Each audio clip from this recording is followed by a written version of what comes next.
Hi guys, welcome to our channel of Sciences and Mathematics. Today we are going to look at a concept in, of course, algebra, that is a concept in matrix, that is matrix algebra.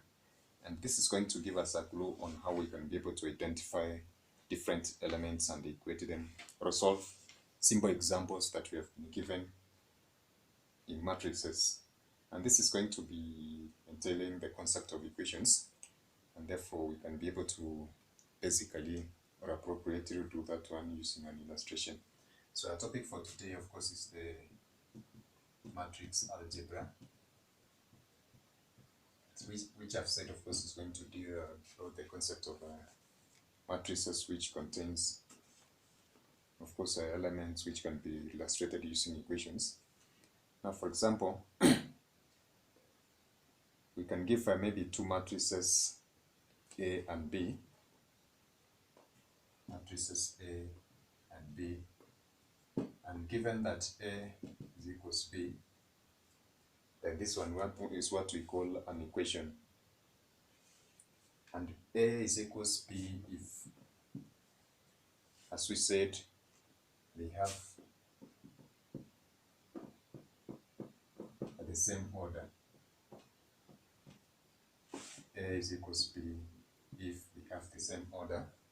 And now that we have talked about the order of matrices, that is represented by m rows and n columns.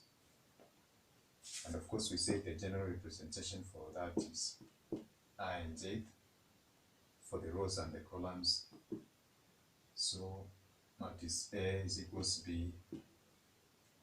That one, of course, if that equation is obeyed. So therefore, this one illustrates that the corresponding entries or the elements are equal. Suppose we are given a matrix which is represented as this: x plus y, x minus y. This is 2s plus r, and then s minus r. That's a matrix.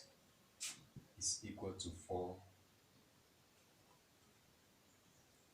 6 to 3. So we can see that it is a square matrix whereby the m and n are equal. So therefore they have the same order, as we have said from the definition of two equal matrices.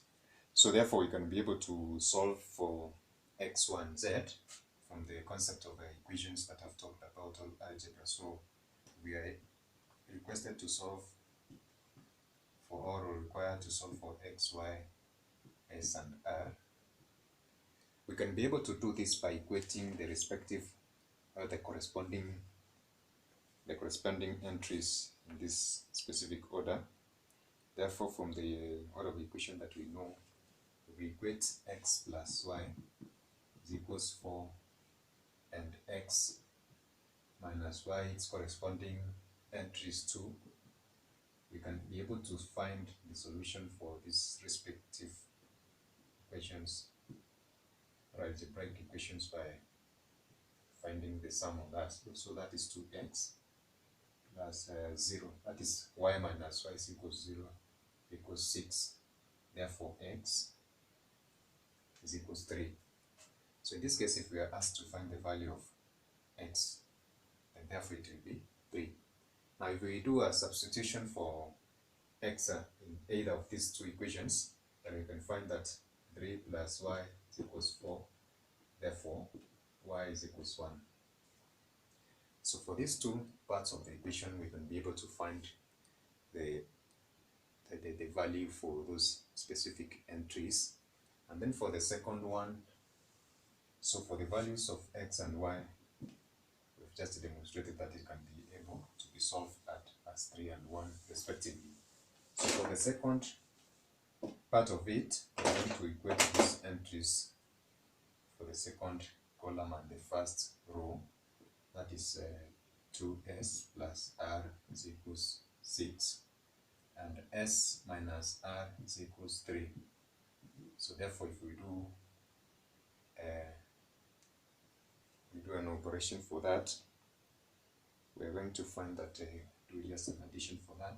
3s minus 0, that is r minus r, is equals, this is 9. Therefore, s is equals 3.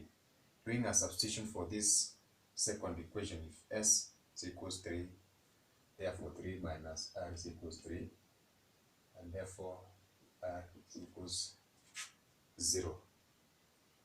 So solving for r is equals 0. So therefore from this we can see that matrices can be used to solve or find solutions for equations, and this is going to be very basic or assist us now that we defined from our introduction to algebra, to matrices, that these are applied or can be applicable in solving linear equations, and also in describing systems of linear or differential equations and their applications. So this is a basic concept that is trying to illustrate how matrices can be used in doing that. So for that case, that is it for today. Thank you guys. I hope that we have understood the concept and going to apply it appropriately in case we come a problem.